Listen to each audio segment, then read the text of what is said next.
Stock market છે ને એમાં તો ભૂલ થાય ને તો તમને ઘરે ખીજાય, આમાં ભૂલ થાય ને તો બેંક બેલેન્સ સાફ થાય. એટલે તો એ વસ્તુ છે, यहाँ पे लॉस होने पे डांटते नहीं, सीधा काटते हैं. છેલ્લા 1 વર્ષની અંદર એવા 3 થી 4 કેસ મારી સામે આવ્યા છે. એજ મારી જેટલી જ છે અને રોકાણ એ જ કરતા લિમિટ બારું થઈ ગયું છે.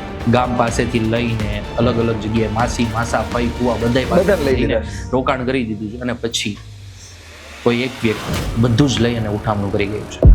10,000 રૂપિયા લગાવું છું, 2% રિટર્ન પ્રમાણે વાર્ષિક 24% આવવાના છે, એટલે 1,24,000 આવશે. 1,24,000 આવશે એટલે હું આ કરી દઈશ, આનું આ કરી દઈશ, આવવા તો દે. એટલે દેશી ભાષામાં કહીએ તો બહુ સિમ્પલ છે. સ્ટોક માર્કેટમાં તમારે એવા જ પૈસા લગાવવા જોઈએ જે તમારે પૈસાની છે ને તમારા ટાઈમે જરૂર નથી. સ્ટોક માર્કેટ પૈસા આપે છે પણ એના ટાઈમે. તમારે બધાને છે ને ચાંદી 4 લાખે લેવી હતી ત્યારે 6 લાખ દેખાતા હતા, અત્યારે 2.5 લાખ રૂપિયા તમને 1 લાખ દેખાય છે. અઢળક અડચણો આવી હશે સપનાઓથી દૂર કરવા માટે. શૈલેષભાઈ આ બાબતને કઈ રીતે ટેકલ કરી? તમે સાયકલ શીખો છો તો તમે ત્યારે એવો ડર રાખો છો કે હું પડી જઈશ, તો તમે સાયકલ શીખશો જ નહીં. પડવાના છો એ કન્ફર્મ છે. આવનારા સમયની અંદર આર્ટિફિશિયલ ઇન્ટેલિજન્સ છે એ શેર બજારની અંદર કેટલું ડીપલી પોતાનું યોગદાન આપી શકે છે અને તમને શું લાગે છે, શું બદલાવ આવશે શેર બજારમાં? આ એક નવા પ્લેયરો માટે છે બહુ સારી વસ્તુ કહેવાય કે કદાચ મારે અહીંયા પહોંચતા 19 વર્ષ થયા, કદાચ દર્શિતભાઈ એઆઈનો રાઈટ ઉપયોગ કરે 2 વર્ષમાં પણ પહોંચે છે. બસ એટલો જ ફરક છે કે મારે ઓફિસ ચાલુ કરવાની હતી ને તો ઓફિસમાં ક્લાયન્ટોને બેસવા માટે ચેર નહોતી, તો ઘરે 4 પ્લાસ્ટિકની ચેર હતી. મમ્મીએ કીધું હું તને આટલો સપોર્ટ કરીશ, આ લઈ જા. એક માણસે 1992માં હર્ષદ મહેતાએ કીધું હતું, इन्वेस्ट इन इंडिया, इंडिया पे लगा दो क्योंकि इंडिया का भाव बढ़ने वाला है.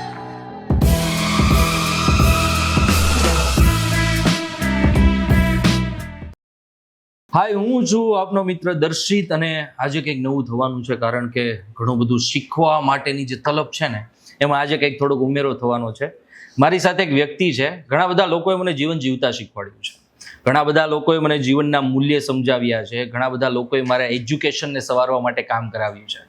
આજે હું મારી આર્થિક સ્થિતિ માટે ઘણું બધું એક વ્યક્તિને પૂછવાનું છું જેની પાસેથી આર્થિક જ્ઞાન છે એ મારે લેવાનું છે. મને ખબર છે કે આ સિચ્યુએશનમાં આવીને આર્થિક જ્ઞાનની તમારે પણ જરૂર છે અને મારે પણ જરૂર છે, એટલે આપણે એક એવા વ્યક્તિ સાથે ચર્ચા કરવાના છીએ કે જે આપણા ઘણા બધા સવાલોના જવાબ આપી શકે એમ છે.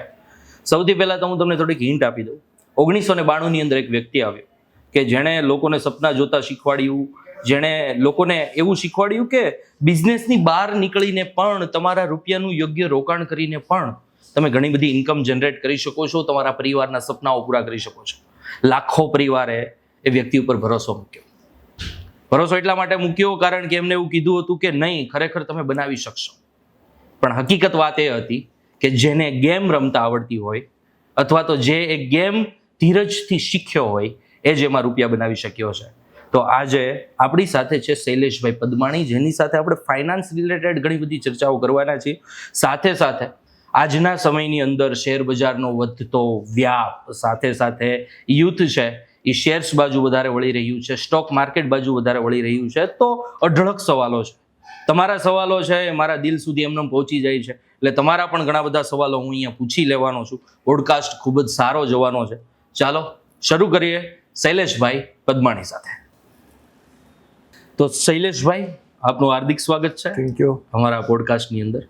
સાહેબ, ઘણા બધા પ્રશ્નો છે સ્ટોક માર્કેટને લઈને. બિકોઝ ઓફ મારી જેટલી એજ છે એ મુજબ મને પણ પૈસો કમાવાની એક અલગ તલબ છે. મને ખબર છે કે મારી પાસે 6 વર્ષનો સમય છે કે જ્યાં હું ઘણું બધું કરી શકું છું. પછી ધીમે ધીમે છે ને એનર્જી ઓછી થતી જાય. બટ વાત ધીરજની છે. સૌથી પહેલા તો 19 વર્ષથી આ ફિલ્ડની અંદર છો, બરોબર. 19 વર્ષ પહેલા શૈલેષભાઈ શું હતા અને અત્યારે શું છે? જે અત્યારે તમે સપના જોવો છો ને એ 19 વર્ષ પહેલા હું પણ એક સપના જ જોતો હતો. મને પણ એવી તલબ હતી કે ભણવું નથી, ભણવામાં સમય શું, ભણવું જરૂરી છે પણ ભણવા કરતાં મને એવું હતું કે ફટાફટ ભણતર પૂરું થઈ જવું જોઈએ અને ભણતરથી પૂરું કર્યા પછી એક એવી સ્પીડ પકડવી હતી કે જે હમણાં તમે કીધું હર્ષદ મહેતાએ લાખો લોકોને સપના જોવરાવ્યા.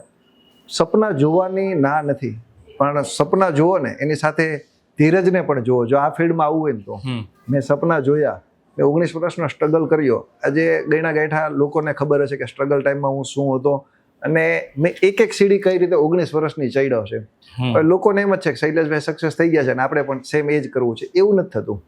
એટલે 19 વર્ષ પહેલાને જે શૈલેષભાઈને જોશો અને અત્યારે જોશો ને તો તમને ખબર પડી જશે કે સપના જોવા એ ગુનો નથી, પણ સપના સાથે ધીરજ રાખવી જરૂરી છે. સાચી વાત છે. વિઝન નક્કી કરવું ને એ સૌથી વધારે મહત્વ. હા, અમારી એજમાં, એટલે કે અમે ઝેનઝી છીએ, હા, બરોબર. અમારી એજમાં છે ને વિઝન કોઈના નક્કી નથી હોતા.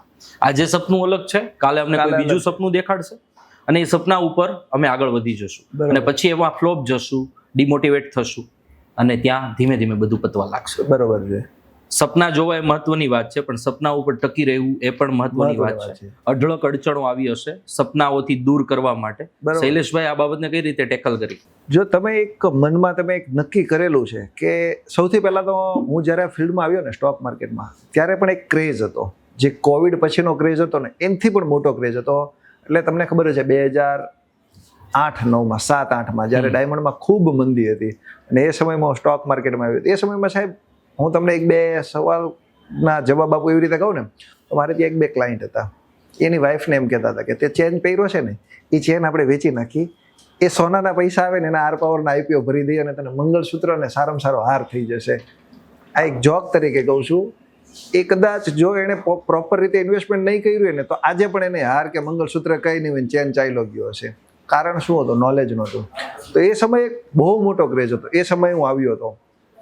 એ સમયે હું જ્યારે ઇન્ડસ્ટ્રીમાં આવ્યો ને ત્યારે લોકોના સપનાની સાથે મારા સપના હતા. મને પણ ખબર નહોતી પડી કે ભાઈ આપણે અત્યારે સારા કમાણા છીએ, ચાલો છો. અમે વગર વિચારે કે ભાઈ સારી બ્રોકરેજ થાય છે અને લોકોના પૈસા લોસ ગયા. જ્યારે 2008ની મંદી આવી ત્યારે એકદમ બધું સાફ થઈ ગયું. લોકોએ તો પૈસા લગાવ્યા હતા કે ભાઈ આ તો સટ્ટો છે, આ કામ ન કરાય. એ લોકો તો એના બીજા પ્રોપર ધંધામાં ચાલ્યા ગયા, પણ આપણે શું કરવું? તો ત્યારે પહેલી અડચણ એ હતી આમાં ટકવું કેમ. અને ત્યારે પહેલો વિચાર એ આવ્યો કે કયા ધંધામાં રિસ્ક નથી. લોકોએ તો બહુ ઇઝી કહી દીધું કે આ સટ્ટો છે, પણ આપણી પાસે બીજો વિકલ્પ જ નહોતો. તો ત્યારે અમે નક્કી કર્યું કે મેં પોતે વિચાર્યું કે દરેક ધંધામાં અડચણ છે, પણ એમાં ટકી રહેવા માટે શું હોય? ટકી રહેવા માટે એક સીધી વસ્તુ છે, તમે મહેનત ચાલુ રાખો. મહેનતની પાછળ તમે જે પુરુષાર્થ કરો છો એમાં ધીરજ અને એની સાથે તમારું દિન પ્રતિદિન તમારું નોલેજ વધે એવું કંઈક કાર્ય કરતા જાઓ. સારા 5 વ્યક્તિને મળો, સારી વ્યક્તિઓના નોલેજથી જે સારી સક્સેસ છે એ લોકોને મળો, સક્સેસની સ્ટોરી શું છે બુકો વાંચો, તો ઓટોમેટિક તમારું કામ થશે. અને અમે એ જ રસ્તા પર ચાલ્યા. તમે બિલીવ નહીં કરો કે એક લેવલે એવું આવી ગયું હતું કે આપણે જે ફિલ્ડમાં છીએ જે કામ છે ને ખરેખર એમાં સક્સેસ નહીં જાય. પણ મારા મનમાં એક ક્લિક હતું કે બધા સક્સેસ જાય છે. એક ત્યારે પણ બધા એવું કહેતા હતા કે શેર બજાર છે ને સટ્ટો છે. ખરેખર સટ્ટો હોય તો ચાલે જ નહીં. આ એક બહુ મોટી ઇન્ડસ્ટ્રીની એક ગેરસમજ છે. ઇન્ડસ્ટ્રીને લોકો એટલી નેગેટિવ કરી છે, તમે બિલીવ નહીં કરો. આજે પણ સારામાં સારી જે સક્સેસ કન્ટ્રીઓ છે એ કન્ટ્રીમાં 50%થી વધારે લોકો સ્ટોક માર્કેટ સાથે જોડાયેલા છે અને સારું એવું અર્ન કરે છે. આપણા દેશમાં હજી 5% લોકો નથી જોડાણા. તો એ ઓપોર્ચ્યુનિટી છે. તમે એને શું કામ મિસ કરો છો? હવે તમારે સટ્ટાની દ્રષ્ટિએ જોવું હોય તો તમે જોઈ શકો છો. બેઝિકલી એક ડર છે. ડર તમે જાતે કરીને ઊભો કરો છો. તમે સાયકલ શીખો છો તો તમે ત્યારે એવો ડર રાખો છો કે હું પડી જઈશ, તો તમે સાયકલ શીખશો જ નહીં. પડવાના છો એ કન્ફર્મ છે, પણ તમે જ્યારે પડો છો પહેલી ટ્રાય, બીજી ટ્રાય, ત્રીજી ટ્રાય, ત્યારે જ સાયકલ શીખશો ને. સાયકલ શીખશો પછી બાઇક આવડશે ને બાઇક પછી તમે 4 વ્હીલર જશો. તમે મનમાં સપના સ્વીકારી લીધા છે કે મારે રોલ્સ રોય જોઈએ છે, ફરારી જોઈએ છે, લંબોર્ગિની જોઈએ છે, પણ સાહેબ શરૂઆત તો સાયકલથી જ થશે. શૈલેષભાઈની સ્ટોક માર્કેટની અંદર શરૂઆત જે વર્ષથી થઈ તો સૌથી પહેલો પ્રશ્ન આવ્યો હશે ઇન્વેસ્ટમેન્ટ. હા, તો શૈલેષભાઈના ફેમિલીમાંથી અમને ઇન્વેસ્ટમેન્ટ મળી ગયું હતું કે સંઘર્ષથી ઊભું કરેલું? ફેમિલી એટલી કેપેબલ જ નહોતી કે પૈસા આપે. ઓકે. ફેમિલીનું એવું બેકગ્રાઉન્ડ જ નહોતું કે આપણને ઇન્વેસ્ટમેન્ટ માટેનું આપણે ઘરે વાત કરી શકીએ. પણ ફેમિલી એટલો સપોર્ટ કર્યો હતો, ટૂંકું કહો આટલા તમે પ્રેક્ષકો બધા સમજી જશે કે મારે ઓફિસ ચાલુ કરવાની હતી ને, તો ઓફિસમાં ક્લાયન્ટોને બેસવા માટે ચેર નહોતી, તો ઘરે 4 પ્લાસ્ટિકની ચેર હતી. મમ્મીએ કીધું હું તને આટલો સપોર્ટ કરીશ, આ લઈ જા. એ ઇન્વેસ્ટમેન્ટ ગોતવું અને એને રોકવું, પરિવારનો બેઝિકલી છે ને એક જ ટેન્શન હોય કે અમારો દીકરો કે અમારી દીકરી કોઈ ખોટા રસ્તે ના જાય, બરોબર, અથવા તો એવી પરિસ્થિતિની અંદર ના ફસાઈ જાય, ત્યાંથી લેવા દેવા ના થઈ જાય, અથવા તો એનું સંકટ છે પરિવાર ઉપર આવી જાય. તો તમારા પરિવારને એવી ડર હતો ખરા? 100%. મારા ફાધરે મને બેસાડીને જ્યારે કીધું હતું, મેં કીધું મારે આવી રીતે સ્ટોક માર્કેટનું બ્રોકિંગનું ચાલુ કરવું છે, તો મારા ફાધરે સૌથી પહેલાં તો એવું કીધું કે આપણા ગામમાં કોઈ આવું નથી કરતું. હવે તું આમાં ક્યાંક અટવા છે અને કંઈક થશે તો તને સપોર્ટ કોણ કરશે? મેં કીધું પપ્પા તમે ટેન્શન નહીં લ્યો, ભગવાનની દયાથી આપણે જે કાંઈ બી કરશું ને એ પ્રોપર લીગલી કરશું અને ઈમાનદારીથી કરશું. જો હું આમાં 4-6 મહિના ટ્રાય કરીશ, નહીં મજા આવે તો એક વસ્તુની કમિટમેન્ટ છે કે તમને કોઈ એવું નહીં કે તમારા છોકરાએ મારી સાથે ખોટું કર્યું છે. ઓકે, આ જે દિવસે તમારી પાસે બ્લેમ આવે ત્યારે તમે કહો ને બધું કરવા માટે રેડી છો. ભગવાનની દયાથી 19 વર્ષથી હજી ઘરે કોઈ ગયું નથી. લાઈફની અંદર, ફાઇનાન્સની અંદર પ્રોફિટ લોસ ચાલતા રહેતા હોય. પહેલો પ્રોફિટ કેવો લાગ્યો હતો અને પહેલો લોસ કેવો લાગ્યો હતો? પ્રોફિટ તો હું તમને કહું ને કે જેની કોઈ કલ્પના નહીં. પ્રોફિટ તો જ્યારે પહેલી જ બ્રોકરેજ આવી હતી ને ત્યારે આમ સપના જોઈ લીધા કે ભાઈ આ તો રોજ ચાલવાનું છે ને આપણે તો આટલા ટાઈમમાં 4-6 મહિનામાં નિવૃત્ત 4-6-8 વર્ષમાં આપણે નિવૃત્ત થઈ જાય એવું લાગતું હતું. કારણ કે એક સમયે હું મારી કન્ડિશન કહું ને તો મારો એક ફ્રેન્ડ છે, એમણે મને બ્રોકિંગનું ચાલુ કરાવ્યું હતું. એટલે સ્ટ્રગલ્સ ટાઈમની વાત કરું ને તો મારી પાસે હોન્ડા સ્પ્લેન્ડર હતું. એમાં પેટ્રોલ પુરાવાનું હોય ને તો બાજુના બિલ્ડિંગમાં એમની ઓફિસ હતી. તો અમારે એક સીયુજી ગ્રુપમાં અમારું કામ ચાલતું, મોબાઈલ ચાલતા હતા, ફ્રીમાં વાત થાય તો એને હું ફોન કરું કે સાગર એક 50 રૂપિયા દે ને મારે પેટ્રોલ પુરાવાનું છે. તો એ શું મને કહેતો હતો, હું તને 100 રૂપિયા મોકલાવું છું પણ 50 તું સાંજે પાછા આપે ને તો તને 100 આપું. સમજી ગયો. એટલે એ એટલા ક્રિટિકલ સિચ્યુએશનમાં હતા અને પછી પૈસા આવે તો કેવા સારા લાગે. એટલે અમે ત્યારે પૈસા કમાતા થઈ ગયા પણ અમને નહોતી ખબર કે આ જે સ્પીડ છે ને એ સ્પીડે પાછું રોકાઈ પણ જશે. પછી જ્યારે 2008માં જ્યારે મંદી આવી ને બજારમાં સર્કિટ લાગી કે જે અત્યારના સમયમાં એકદમ માર્કેટ ફોલ થાય છે, પણ ત્યારે તો તમે માનશો નહીં 2 દિવસમાં 20% બજાર તૂટ્યું હતું. સર્કિટ લાગી હતી કે આજે તમારી પાસે 100 રૂપિયા ને તો 80 ને બીજા દિવસે 60. આપણી પાસે બેકઅપ હતું જ નહીં કે શું થાય છે ને શું છે, એમ ઊભા જ રહી ગયા હતા. પણ ત્યારે એવું થઈ ગયું, એકદમ પેનિક થઈ ગયા કે હવે શું કરવાનું ના તે લોકોના પૈસાનું તો વિચારવાનું પછી હતું પણ આપણે આમાં શું ટકશું, કઈ રીતે આને મેનેજ કરશું. પણ ભગવાનની દયાથી આપણે એક રેન્ડમલી કે ભાઈ કોઈ બી ધંધો છે ત્યાં આફત હોય તો અવસર તો આવવાનો જ છે કે આપણે કીધું બીજો વિકલ્પ નથી તો આમાં ટકી રહ્યો અને મહેનત ચાલુ રાખો તો ટકી રહ્યા. જે ક્લાયન્ટો હોય એ ક્લાયન્ટો પોતે જ તે ભાઈ આ સ્ટોક વેચીને આ સ્ટોક લ્યો, આ સ્ટોક વેચીને આ સ્ટોક લ્યો. ને એવી રીતે 6-8 મહિના સ્ટ્રગલ ચાલ્યું અને પાછું ધીમે ધીમે એક સ્ટેબલ થવા માંડ્યા. શૈલેષભાઈ, મારા લાઈફની એક સ્થિતિ છે કે જ્યાં હું લોસ છે ને સહન ના કરી શકું. માત્ર સ્ટોક માર્કેટની વાત નથી, હું કોઈ પણ જગ્યાએ ખોટો રૂપિયો બગડતો હોય ને એ પણ સહન ના કરી શકું, અથવા તો મેં કોઈ પણ જગ્યાએ રૂપિયા વાપરી નાખ્યા ને એનું મને રિઝલ્ટ નથી મળ્યું તોય હું સહન ના કરી શકું. મારે શેર બજારની અંદર ઉતરવું હોય ને તો ઘણું બધું વિચારવું પડે. જો કે હું ઉતરેલો છું, હા બરોબર, બટ ઘણું બધું વિચારવું પડે બીકોઝ ઓફ એ લોસ હું પચાવી શકું એવી સ્થિતિમાં નથી. બરોબર છે. 50% લોકો એવા જ છે કે જે આ પચાવી ન શકે. આનું પાચન કઈ રીતે કરવું? બહુ સિમ્પલ છે. સ્ટોક માર્કેટમાં તમારે એવા જ પૈસા લગાવવા જોઈએ જે તમારે પૈસાની છે ને તમારા ટાઈમે જરૂર નથી. સ્ટોક માર્કેટ પૈસા આપે છે પણ એના ટાઈમે, એ તમારા ટાઈમે નથી આપતું. આ માનસિકતા હોય ને તો તમારે ગમે ત્યારે આવવું જોઈએ. ઓકે, તમે કીધું આ સટ્ટો નથી. સટ્ટો નથી. હું શ્યોર લખી દઉં તમને. કોઈ વ્યક્તિ કે તે સટ્ટો નથી. બેસો તમે કઈ રીતે સટ્ટો કહો છો? તમે સટ્ટો બનાવ્યો છે. સટ્ટો બનાવવા વાળા વ્યક્તિ પણ આ જ ફિલ્ડના છે કે જેમને અનેક લોસ લીધા છે અને પછી એવું કહે છે કે આ વસ્તુ ના કરાય.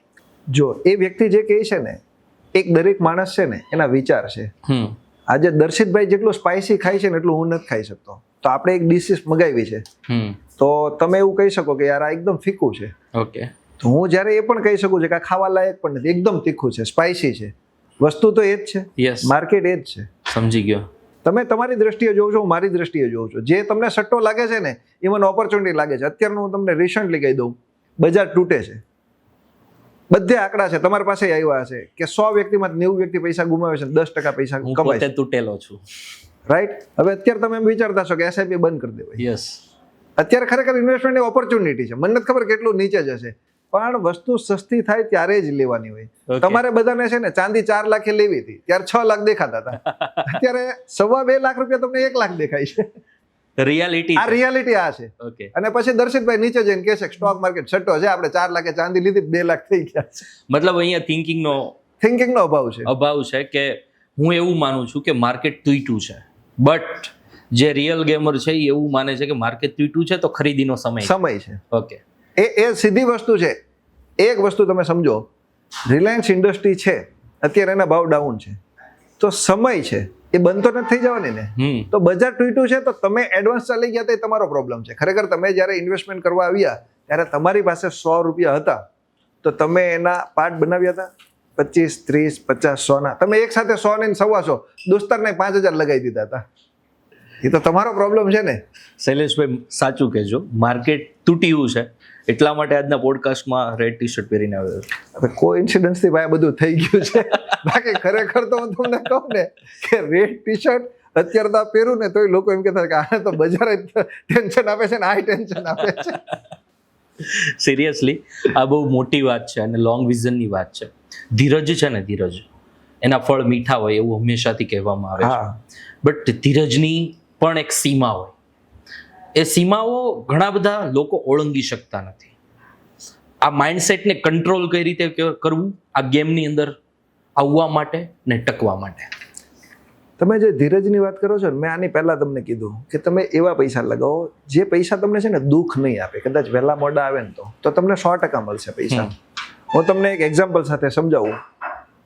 આપણા પરિવારમાં કોઈ છોકરો હોય, તમારો ભત્રીજો હોય કે XYZ, એ છોકરો તમને એમ કહે કે પપ્પા મારા 99% આવવાના છે, એટલે તમે બધા ખુશખુશાલ થઈ જાઓ કે ભાઈ આપણો છોકરો 99 લાવવાનો છે, કાલે સવારે એનું રિઝલ્ટ છે. એના 98 આવે તો તમે ખુશ નહીં થાવ. 1% ક્યાં કપાણો, આપણે પેપર ખોલાવવું જોઈએ, ચેક કરો, એની માથાકૂટમાં હોય જાય તમે 98ની ખુશી નહીં મનાવી શકો. સાચી વાત છે. સ્ટોક માર્કેટમાં સેમ એવું છે. તમે જે પૈસા લગાવ્યા ને, તમે લગાવ્યા પહેલા વિચારી લીધું છે કે 10,000 રૂપિયા લગાવું છું, 2% રિટર્ન પ્રમાણે વાર્ષિક 24% આવવાના છે, એટલે 1,24,000 આવશે. 1,24,000 આવશે એટલે હું આ કરી દઈશ, આનું આ કરી દઈશ, આવવા તો દે.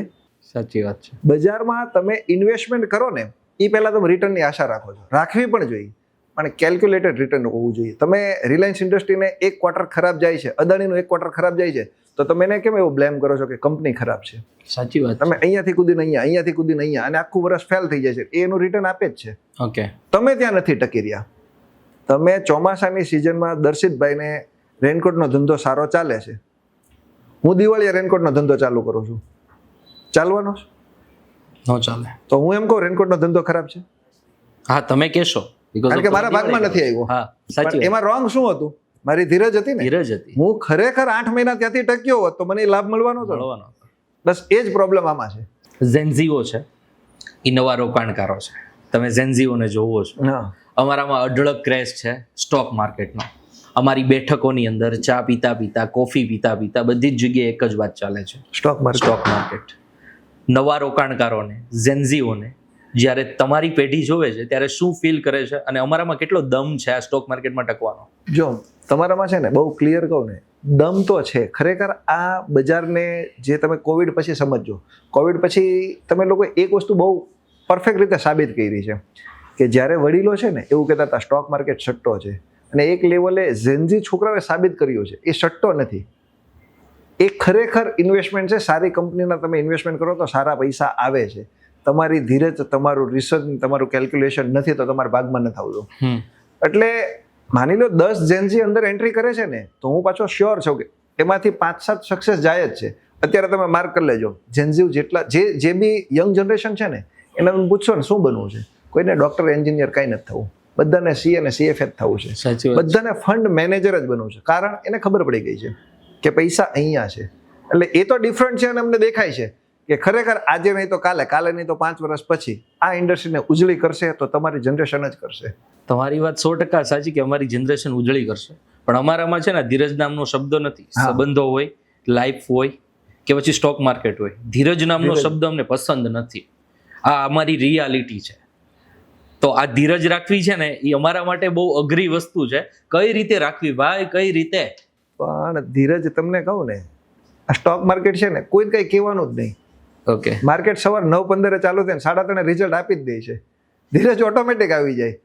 જ્યારે તમારો માલ RMS માંથી કટ થઈ જાય ને એટલે તમને બીજી વાર ખબર પડે કે 9:15 એન્ટ્રી નહીં કરવાની, 5 મિનિટ બજારને સ્ટેબલ થવા દેવાનું. આ કોઈના કહેવાથી નહીં થાય.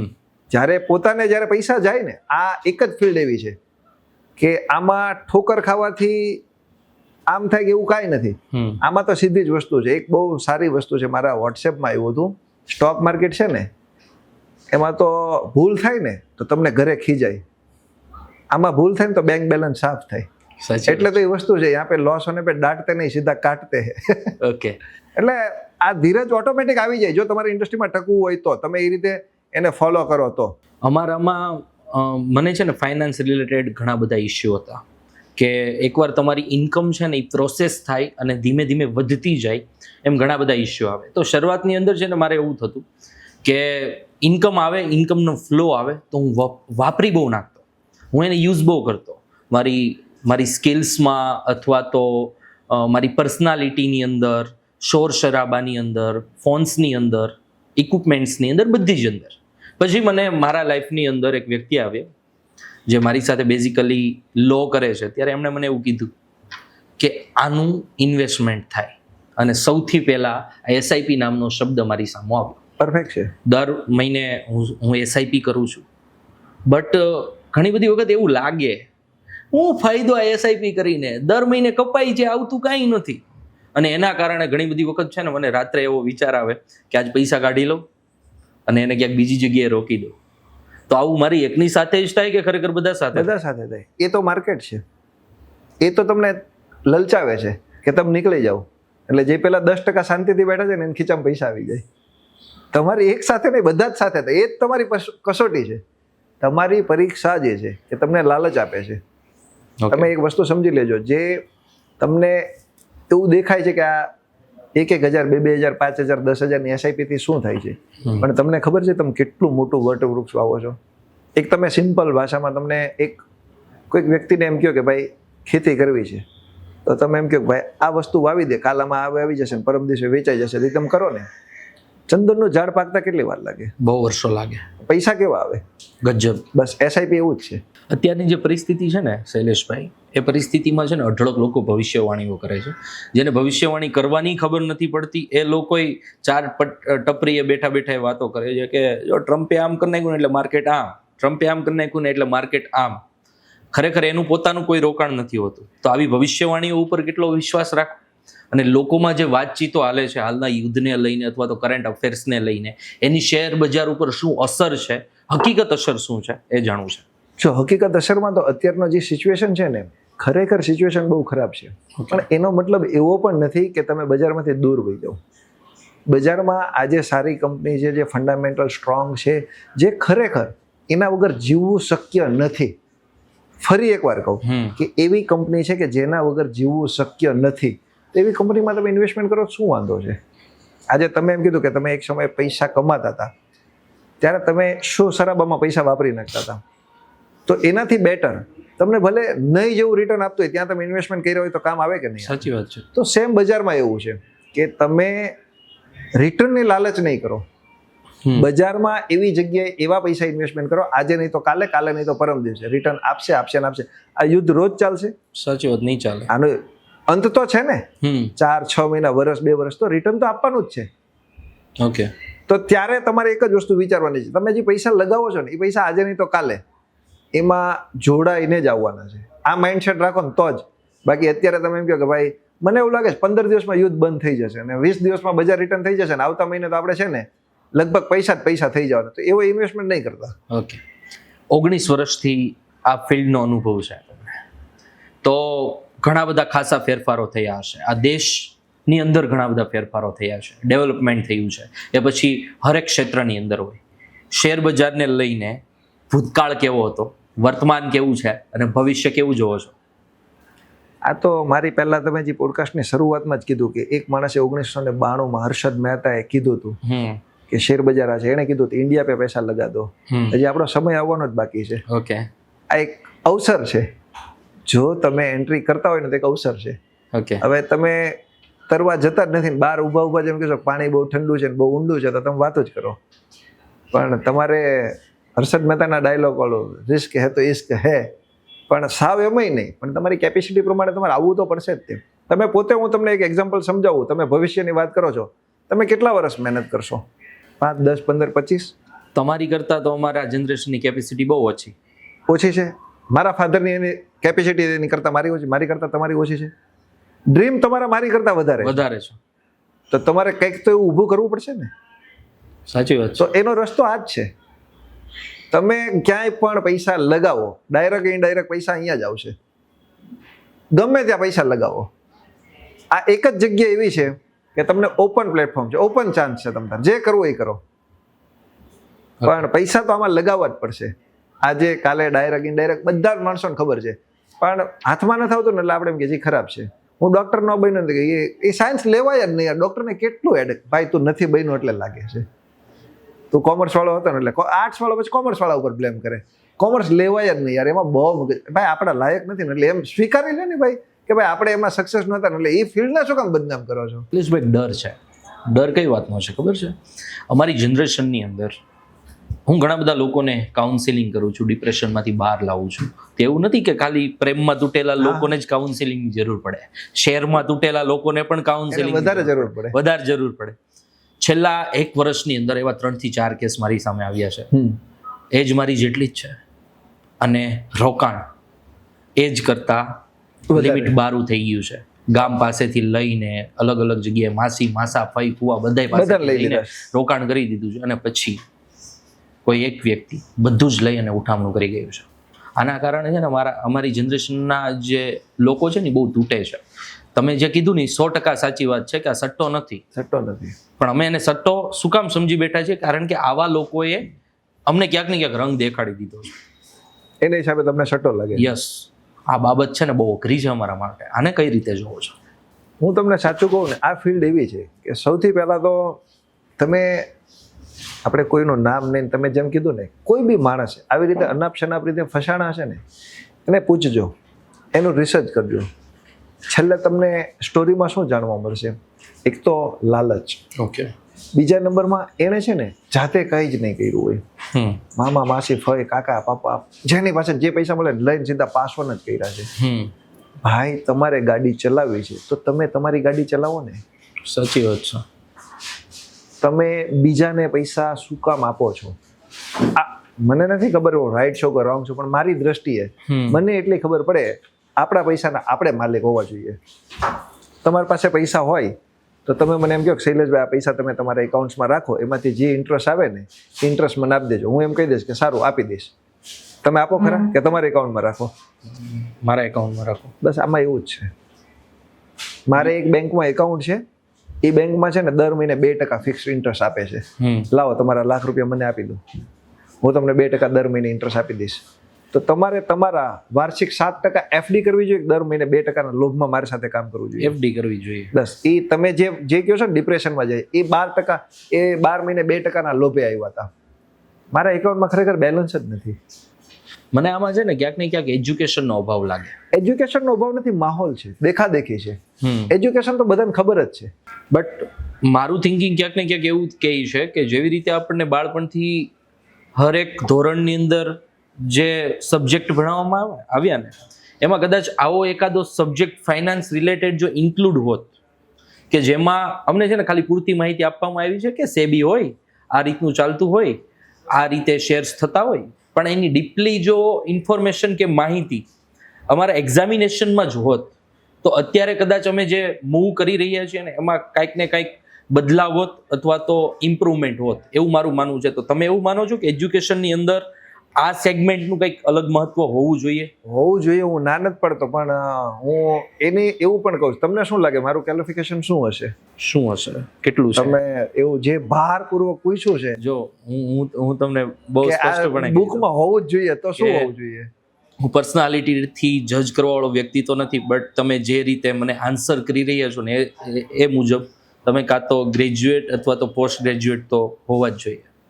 મને 10મા ધોરણ પછી શિક્ષકો એવું કીધું હતું તને ભણાવવા માટેની અમારી પાસે કેપેસિટી નથી, એટલે તું ઘરે રહે. એટલો બધો હોશિયાર હતો ભણવામાં કે સ્કૂલમાંથી પ્રિન્સિપલે કીધું કે આને હવે ઘરે રાખો, અમારી પાસે આને ભણાવવા માટે ટીચર નથી. એકચ્યુઅલી તમે કેટલું એજ્યુકેશન લીધેલું છે? હું 10માં ફેલ છું તમને કહું ને. ઓકે. અને પછી મેં કોઈ એક્સ્ટ્રા ટ્રાય કરી જ નથી, કીધું આપણા માટે પોસિબલ નથી. ઓકે. પણ અનુભવ છે ને એ સૌથી મોટી વાત છે. એ અનુભવ થઈ ગયા પછી એ જ સેગમેન્ટની અંદર આગળ વધવું એ ઘણાના મતે મૂર્ખામી હોઈ શકે અને ઘણાના મતે સક્સેસનું કારણ હોઈ શકે. તમે કયો રસ્તો પસંદ કરો, બસ એ અને તમારે અમારે કયો જોવાનું રસ્તો પસંદ કરવો જોઈએ એ તમે મને કહો. એટલે મેં તમને કીધું ને એવું કે હું એજ્યુકેશન ને એવું નથી કહેતો કે એજ્યુકેશન વગર બધું ચાલે છે. અત્યારે તો 100% એજ્યુકેશનની જરૂર છે, પણ એજ્યુકેશન તો અત્યારે તમે એઆઈ ઉપર જાઓ ને, શું નથી મળતું. તમારે તમને 2 GB ડેટા આપે છે. 2 GB ડેટા આપે છે એનો તમારે કેમ ઉપયોગ કરવો એ તમારે વિચારવાનું છે. તમે IPL પણ જોઈ શકો, યુટ્યુબ પર તારક મહેતા પણ જોઈ શકો, અને યુટ્યુબ પર સારા પોડકાસ્ટ પણ જોઈ શકો. વસ્તુ એ જ છે. તો એજ્યુકેશન કેવું છે, તમે જો મનમાં ધારો ને એ દરેક વસ્તુ સક્સેસ જ છે, દરેક વસ્તુ થઈ શકે છે, પણ તમારે વિચારવું પડે. હવે કોઈક વ્યક્તિ એમ કહેશે દર્શિતભાઈના પોડકાસ્ટ છે, આ તે છે, મારે બસ હોસ્ટ થઈ જાવ છે ને પોડકાસ્ટ. બપોર પછી પૂછશો ને કે મેં શેર બજારનું ચાલુ કરી દીધું ને, 6 વાગે પાછો એમ કહેશે કે આપણે ઓનલાઈનનું ચાલુ કરી દીધું ને. એમ નહીં થાય, પકડી રાખો. અમારી જે જનરેશન છે ને, અમારામાં એઆઈનો ખૂબ જ ક્રેઝ છે. આર્ટિફિશિયલ ઇન્ટેલિજન્સ છે અમારા મગજની અંદર કે અમારા જીવનની અંદર પોતાનું એક અલગ યોગદાન ઊભું કર્યું છે. શેર બજારને લઈને પણ અમે ખાસો એવો ભરોસો આર્ટિફિશિયલ ઇન્ટેલિજન્સ ઉપર, એઆઈ ઉપર મૂકી રહ્યા છીએ. એવા ઘણા બધા એઆઈ બોટ છે, એ પછી ફેક હોય કે ઓર્ગેનિક હોય, બટ છે કે જેની ઉપર અમારી જનરેશન છે એ શેર બજારને લઈને ભરોસો મૂકતી થઈ છે. તો આ કેટલા હદે યોગ્ય છે અને આ કરવું જોઈએ કે નહીં? હું તો એની સાથે 100% સહેમત છું. જ્યાં સુધી તમે ટેકનોલોજી નહીં અપનાવો ત્યાં સુધી સક્સેસ નહીં જાઓ. હું તમને સમજાવું. તમારા પપ્પા આજથી 5, 15, 25 વર્ષ પહેલાં કંઈ પણ કામ હોય તો ટેલિફોન નહોતો ત્યારે આપણે ટપાલ વ્યવહાર ચાલતો હતો. અત્યારે ટપાલ વ્યવહાર ચાલે નહીં. તમે એમ કહો મારો ફોન નથી લેવો, ચાલે. તમે એમ કહો મારા ફોનમાં મારે વોટ્સએપ નથી રાખવું, ચાલે. બધી ટેકનોલોજી જ છે, એ અપનાવવી પડશે. ઓકે. હવે તમે એને કઈ રીતે યુઝ કરો છો એ તમારા ઉપર છે. એમાં સારું ખરાબ બંને છે. બધા સાચાય નથી ને બધાય ખોટાય નથી, પણ ટેકનોલોજી તો એક ઇન્ડસ્ટ્રીનો પાર્ટ છે ને એની સાથે તમારે દોડવું જ પડશે જો તમારે સક્સેસ જવું હોય તો. આવનારા સમયની અંદર આર્ટિફિશિયલ ઇન્ટેલિજન્સ છે એ શેર બજારની અંદર કેટલું ડીપલી પોતાનું યોગદાન આપી શકે છે, અને તમને શું લાગે છે કે શું બદલાવ આવશે શેર બજારમાં? આ એક નવા પ્લેયરો માટે છે ને બહુ સારી વસ્તુ કહેવાય કે કદાચ મારે અહીંયા પહોંચતા 19 વર્ષ થયા, કદાચ દર્શિતભાઈ એઆઈનો રાઈટ ઉપયોગ કરે 2 વર્ષમાં પણ પહોંચે છે. બસ એટલો જ ફરક છે. મારે 19 વર્ષ એટલા માટે થયા કે મને આ પ્લેટફોર્મ નહોતું મળ્યું એઆઈ નામનું, કે મને આટલું ફાસ્ટ કામ નહોતું થતું. અત્યારે એઆઈ કરી બતાવે છે. ઓકે. એટલે એ તો બહુ મહત્વનો રોલ છે એનો. તો શેર બજારને લઈને મારે જ્યારે ઇન્વેસ્ટમેન્ટ કરવું અને જ્યારે મેં ફર્સ્ટ ટાઈમ એવું વિચાર્યું કે નહીં, આપણે જે વસ્તુ કમાણા છીએ આપણે ગામ પાસે જ નથી લેવા, પણ આપણે જે કમાણા છીએ એને આપણે શેર બજારની અંદર રોકવા છે, ત્યારે આ એલ્ગો નામનો શબ્દ છે ને વારે ઘડી આવ્યો. મને હજી નથી ખબર કે એનો રોલ શું છે અને એનું મહત્વ શું છે, અને ખાસ કરીને ઘણા બધા લોકો એનાથી ભડકી જાય. એનું કારણ શું? બહુ પરફેક્ટ સવાલ પૂછ્યો છે. આજકાલના જેનજી છોકરાઓને છે ને સૌથી પહેલાં તો ટાઈમ નથી આપવો, સમયનો બહુ અભાવ છે, એ બહુ બિઝી વ્યક્તિ છે. બીજું ઇમોશન, ધીરજ. આ બધી જ વસ્તુનું જો એક સર્વે કરીને એક નિચોડ આવ્યું હોય ને તો એ અલગો છે.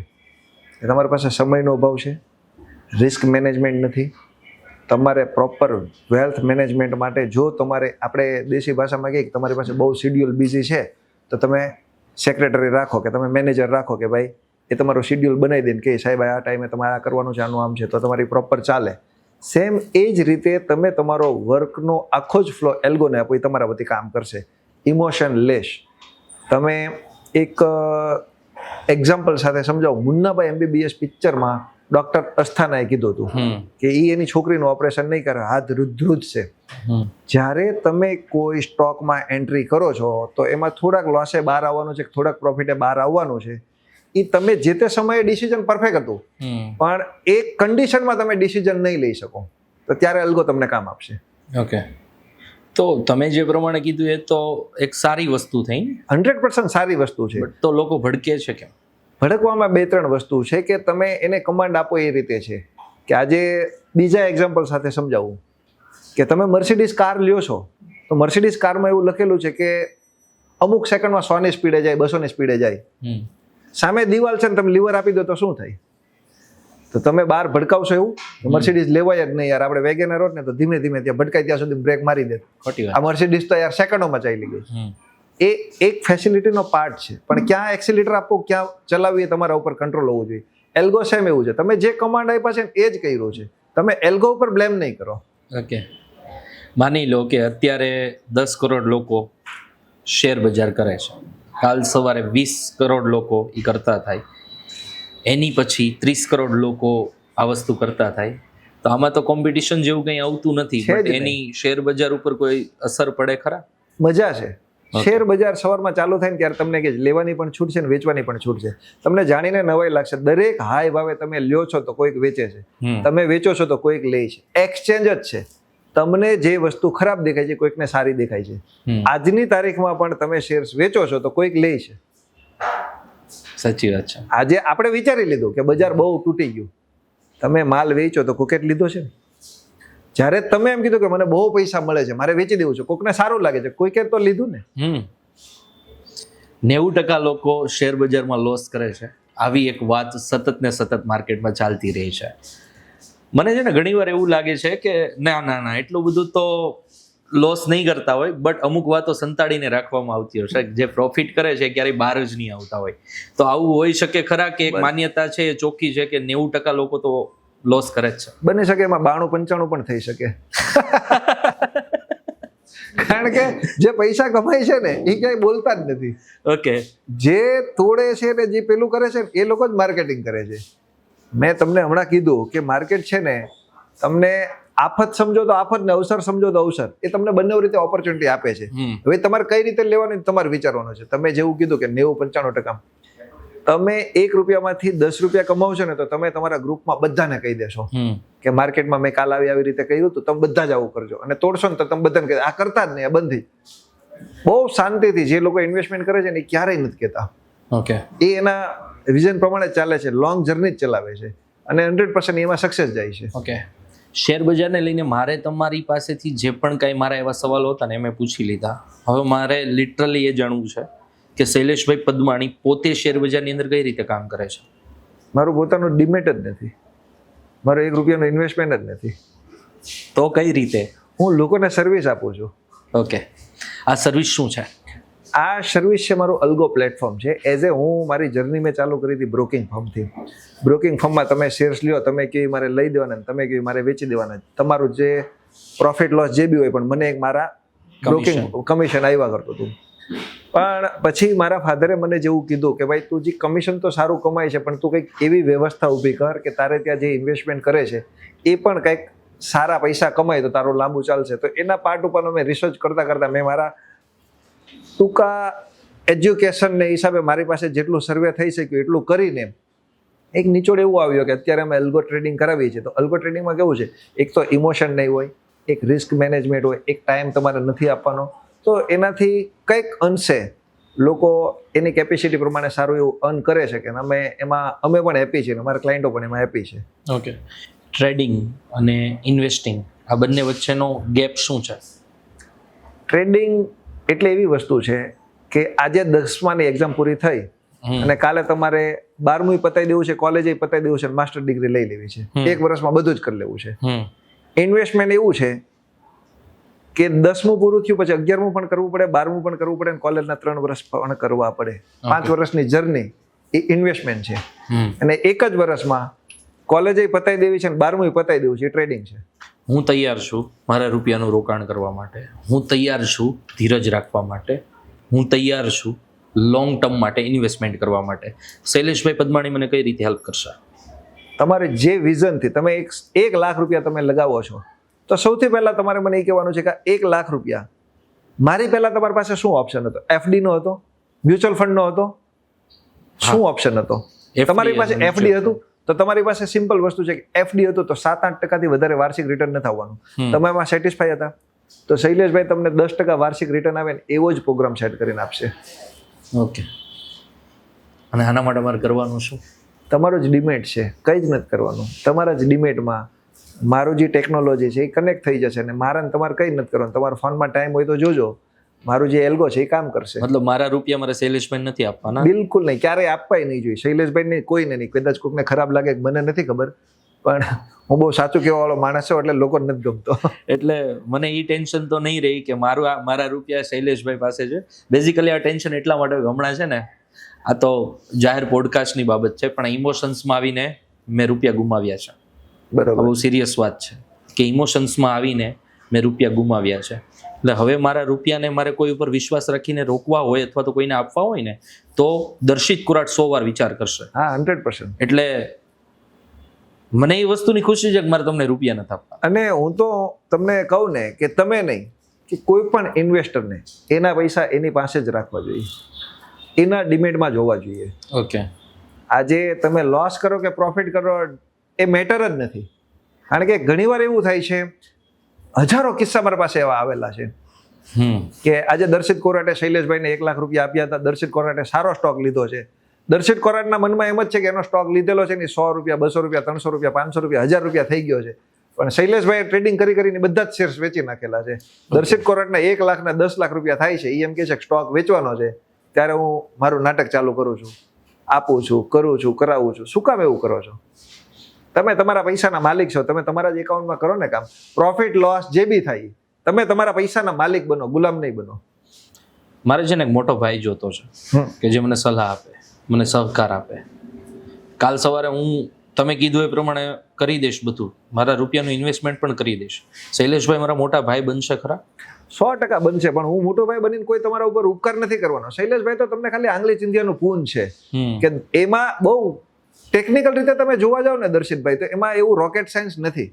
ડિસિપ્લિનના પૈસા છે. મારે મારા ખીચામાં જ નથી આપવાના. ઓકે. સારી કંપની રિસર્ચ કરીને સારી કંપનીમાંથી ઇન્વેસ્ટમેન્ટ કરવાનું છે, એમાંથી પૈસા તમારે મેળવવાના છે. આજે તમે એમ કહો છો કે શૈલેષભાઈ મોટા ભાઈ તરીકે પૈસા કમાઈને આપશે. શૈલેષભાઈ કોઈ ઉપકાર નથી કરવાના. તમે જે ઝેન્ઝી લોકો છે ને એનો પ્લસ પોઈન્ટ કયો કે માઇનસ પોઈન્ટ કયો, એ વિશ્વાસ એટલો બધો કરે છે ને, પણ તમે શબ્દને છે ને થોડીક વાર શાંતિથી સાંભળો તો વાસ, એમાં વિષનો વાસ છે. સાચી વાત છે. શાંતિથી સાંભળો તમે. વિશ્વાસમાં વિષનો વાસ છે, ઝેર છે, ઝેર છે. ઘણું શીખું આ પોડકાસ્ટની અંદર અને ઘણું બધું મને ક્લિયર પણ થાય છે. મારે હવે તમારી એકેડમી વિશે વાત કરવી છે. બ્રાઇટ વિઝન એકેડમી શું છે, શરૂઆત કઈ રીતે થઈ, નામ કઈ રીતે રખાયું અને અહીંયા સુધી કઈ રીતે પહોંચી? બ્રાઇટ વિઝન એકેડમી છે ને ભાઈ, આમ તો ખરેખર એમાં અમારી કોઈ રેવન્યુનો એવો કોઈ પાર્ટ નથી. અમે એમાં કોઈ ફી કે એવું કંઈ લેતા નથી. પણ બ્રાઇટ વિઝન એકેડમી અત્યાર સુધી શું છે કે આજે જે આપણે ચેનલ સામે, લોકો સામે, લાખો લોકો સામે જે બોલીએ છીએ ને એ વસ્તુ કેવી હતી, ફેસ ટુ ફેસ હું 1, 2, 5 વ્યક્તિને હું કહેતો હતો કે ભાઈ આવું આવું હોય છે ને આવું આવું હોય છે, એના પૂરતું હતું. તો મારે ધીમે ધીમે એવું હોય કે ભાઈ આજે દર્શિતભાઈને સારું લાગ્યું ને તો દર્શિતભાઈ જ્યાં હોય ત્યાં મને ફોન કરે, શૈલેષભાઈ મારા ફ્રેન્ડને આવું થયું છે, નાનું આમ છે. તો મને એક વિચાર આવ્યો કે ખરેખર આ તો ઘણા લોકોને કામમાં આવે એવું છે કે આપણે ક્યાં ના કાંઈ પૈસા લેવા છે, કંઈક શીખવાડવું છે, કંઈ છે. તો મેં એવો વિચાર કર્યો કે આના માટે આપણે કોઈક 1-2 એમ્પ્લોય છે ને એને હાયર કરી લઈએ. એ લોકો આપણે જે કહીએ ને એ વસ્તુ આ ઇન્સ્ટા પર ને એના ઉપર બોલી જાય. તો મેં ટ્રાય કરી. તો મારી સૌથી પહેલાં જે મારી કંપની છે ને બાજાર ઇન્ડિકેટર પ્રાઇવેટ લિમિટેડ, એના ઇન્સ્ટા ઉપર અમે 5-15 રીલો ચડાવી પણ કોઈ રિઝલ્ટ આવ્યું નહીં. એનું રિઝલ્ટ એટલે ન આવ્યું કે મારે જે બોલવું છે, મારો જે ટોન છે, મારો જે અનુભવ છે એ લોકો પાસે નહોતો. એટલે સ્ક્રિપ્ટેડ વસ્તુ આવતી હતી. તો સ્ક્રિપ્ટેડ વસ્તુમાં મને પોતાને પણ મજા નહીં આવી. તો મારા એક મિત્ર છે ને એણે એક બહુ સારો ઇન્સ્ટા ઉપર વિડીયો મૂક્યો હતો. એ વિડીયોથી હું બહુ મને ગમ્યું કે આ વિડીયો આટલા લોકો સુધી પહોંચ્યો તો બની શકે મારો વિડીયો પણ લોકો સુધી પહોંચે અને લોકો એમાંથી કંઈક ફાયદો થાય તો આપણને શું વાંધો છે. તો એના માટે અમે એમણે જ કીધું કે મેં અહીંયા આવું પોડકાસ્ટ કર્યું હતું ને એમને હું મળ્યો ને એણે કીધું કે તમારે આવું કરવું જોઈએ. તો એ પોડકાસ્ટ કર્યો તો એમાંથી વ્યૂ સારા આવ્યા ને એમાંથી ઘણા લોકોને ફોન પણ આવ્યા ને ઘણું કામ થયું. પછી મને તો હજુ આજની તારીખમાં પણ ઇન્સ્ટા ઉપર મને પોસ્ટ મૂકતા નથી આવડતી. તો અમે એવું નક્કી કર્યું કે ભાઈ આપણે જે નાના નાના કન્ટેન્ટ હોય, નાની નાની જે વસ્તુ હોય ને એને માર્કેટમાં અવેરનેસ માટે આપણે મૂકશું. તો એમાંથી મારો એક જ વિડીયો મેં મૂક્યો. સૌથી પહેલાં 5, 7, 15 વિડીયો પછીનો એક વિડીયો મૂક્યો હતો કે તમારા દાદા પરદાદા કોઈક એક્સપાયર થઈ ગયા ને એના નામના શેર્સ હોય તો એ ડેટ થઈ જાય તો ફિઝિકલ શેર ડિજિટલ થાય અને એનું ડિવિડન્સ, પ્લોટ, બોનસ બધું જ તમને મળી શકે. એમાં તમે બિલીવ નહીં કરો 7 મિલિયનના વ્યૂ આવ્યા. બાપરે. અને તે દિવસે અમારો ફોન સ્વિચ ઓફ થઈ ગયો હતો. 35,000 મેસેજ. 35,000 મેસેજ. અત્યારે કદાચ એનાથી વધારે હશે. બાપરે. 35,000 મેસેજ. તો કીધું આ બંધ કરી દો આ ધંધો. આપણે તો આપણું કામ કરી છે. 35,000 લોકોને ફોન કેમ કરવાના? અને ફોન આમ બંધ કરી દીધો લિટરલી. સાહેબ મહેસાણાથી બોલું છું, સાહેબ અહીંયાથી બોલું છું, મારા ફાધર એક્સપાયર થઈ ગયા, મારા આ શેર છે, શું તમે તમારો ચાર્જ બોલો 1000 રૂપિયા. અરે ભાઈ કીધું અમારે નથી જોતા, આનાથી દૂર જો કીધું. પછી અમે બંધ થઈ ગયા, અમારી સિસ્ટમ જ બંધ થઈ ગઈ. કીધું ભાઈ આ પછી 5-7 દિવસ અમે છે ને આના ઉપર ફૂલ ધ્યાન આપ્યું અને અમે નક્કી કર્યું કે ભાઈ આના માટે એક ટીમ બેસાડો. અમે 5 જણાની ટીમ બેસાડી કે પ્રોપર લોકોને ગાઈડ કરો, અને એમાંથી તમે માનશો નહીં, અમે 15 થી 17 હજાર લોકોને આજની તારીખમાં પણ મારી પાસે એના રેકોર્ડ છે. એમાંથી 5000 વ્યક્તિઓએ તો ડાયરેક્ટ ઇનડાયરેક્ટ મને ગિફ્ટ નહીં એટલું મોકલેલું છે કે તમારે એડ્રેસ આપો કે ફલાણી જગ્યાએ કુરિયર આવ્યું, તમે મને કીધું હતું ને એ પ્રમાણે મારા શેર થઈ ગયા છે ને આનું કામ થઈ ગયું છે, મારા પૈસા આવી ગયા છે. પણ મેં એમાં કઈ કર્યું જ નથી ભાઈ.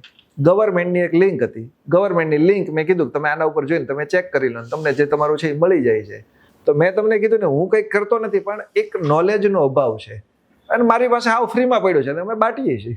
ઓકે, લિંક મને મોકલજો, કદાચ છે જ તે, બની શકે છે જ તે. અહીંયા છે ને ડિસિપ્લિન છે ને એ સૌથી વધારે મહત્વનું છે. ડિસિપ્લિન વાળો માણસ હંમેશા સક્સેસ હોય. 100%. શૈલેષભાઈની લાઈફમાં રૂટીન શું હોય છે અને ડિસિપ્લિનનું કેટલું પાલન કરો છો? ડિસિપ્લિન હું તમને કહું ને કે મારા ડિસિપ્લિનમાં સીધી જ વસ્તુ છે, હું બધે કોમ્પ્રોમાઇઝ કરીશ, પણ માર્કેટમાં હું માર્કેટની સામે ક્યારેય કોમ્પ્રોમાઇઝ નહીં કરું. મેં માર્કેટમાં જે કમેન્ટ કર્યું છે કે હું આ જોઈશ, આ વસ્તુ કરીશ, તો એ 100% એની સાથે જાઉં. હું ટૂંકું ડિસિપ્લિનનું કહું, મારા મેરેજ હતા ને તો મેરેજ મેં સેટરડે સન્ડે લીધા હતા અને ફ્રાઈડે સંગીત સંધ્યા હતી. હું 4 વાગ્યા સુધી 3:30 બજાર બંધ હતું, ઘરેથી ગેસ્ટના ફોન આવતા હતા, કદાચ પોસ્ટપોન રાખ્યું તો અમે ઘરે જઈએ કે તારે ધંધો કરવો હોય ને તો આટલું મેન્ટેન કરું છું. અહીંયા એક પ્રશ્ન ઉદ્ભવે, ફેમિલી અને શેર માર્કેટ, તમે શું સિલેક્ટ કરશો? ફેમિલી કરીશ. એનું રીઝન છે કે શેર માર્કેટે મને આપી દીધું છે, હવે મારે ફેમિલીને ટાઈમ આપવાનો છે. ઓકે, કારણ કે મને એક બનાવવા માટે ફેમિલીએ 100% સપોર્ટ કર્યો હતો, પણ સ્ટોક માર્કેટે મને ઘણું આપી દીધું છે, ઇન્ડસ્ટ્રીએ મને બહુ આપ્યું છે. તો હવે મારો સમય છે કે ઇન્ડસ્ટ્રીમાંથી હું જે કાંઈ શીખો, જે કાંઈ સમજવા મળ્યું, જે કાંઈ જ્ઞાન મળ્યું એ લોકોને આપું, પણ આની સાથે હું ફેમિલી સાથે અન્યાય નહીં કરું. હવે હું ટાઈમ ફેમિલીને આપવા માંગુ છું. ડેલી રૂટીન શું હોય છે શૈલેષભાઈ? જો સૌથી પહેલાં તમે જે રૂટીનનું કહો છો ને, તો સૌથી પહેલાં મારી વસ્તુ છે કે હું 5 પૈસા લગાવતો નથી પોતે, મારો પોતાનો ડિમેટ નથી, પણ મારું એક રૂટીન છે કે હું રોજ સવારે ગમે ત્યાંથી જેટલું જે નોલેજ મળશે ને, ઇન્ટરનેશનલ સમાચાર સાંભળીશ, કરીશ, આજે શું શું થયું, એની અસર શું થવાની છે, કઈ સ્ક્રિપ ઉપર જવાની છે, સવારે અડધી કલાકથી 1 કલાક હું રોજ એના પાછળ આપું છું.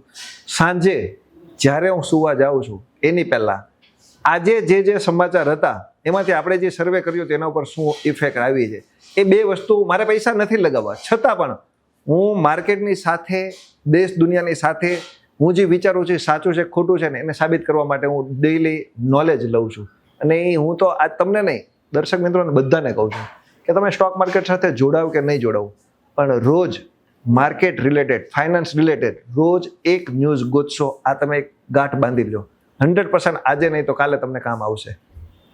ખરેખર મારા સવાલનો જે ઘડો ભરાયેલો હતો એ અહીંયા સંપૂર્ણ રીતે અને ખૂબ જ વર્થિટ રીતે હું પચાવી શકું એવા જવાબો મને મળ્યા છે. અને ખરેખર મારે જે શીખવાનું હતું અને જે શીખવાડવાનું હતું, હા બરોબર, એ બંનેમાં મને એવું લાગે છે કે મને સંતોષ છે. બરોબર. આ પોડકાસ્ટની અંદર ખરેખર એ વેલ્યુ હતી કે જે અપર લેવલ હતી. ફાઇનાન્સ રિલેટેડ મને ઘણું બધું શીખવા મળ્યું છે. એક નવી હિંમત અને એક નવી ઉર્જા મારા ઇન્વેસ્ટમેન્ટને લઈને અથવા તો મારી કમાણીને લઈને રોકાણ કરવાની સ્થિતિમાં મને મળી છે. શૈલેષભાઈ પદમાણી, હું ખાલી કહેવા ખાતર નથી કહેતો, ઘણી બધી ચર્ચાઓ થઈ. લાઈફની અંદર ક્યારેય મને કોઈ એવું પૂછશે કે ફાઇનાન્સ રિલેટેડ તમને કોણે નોલેજ આપ્યું, તો ચોક્કસથી હું શૈલેષભાઈ પદમાણીનું નામ લઈશ. આપનો ખૂબ ખૂબ આભાર. Thank you.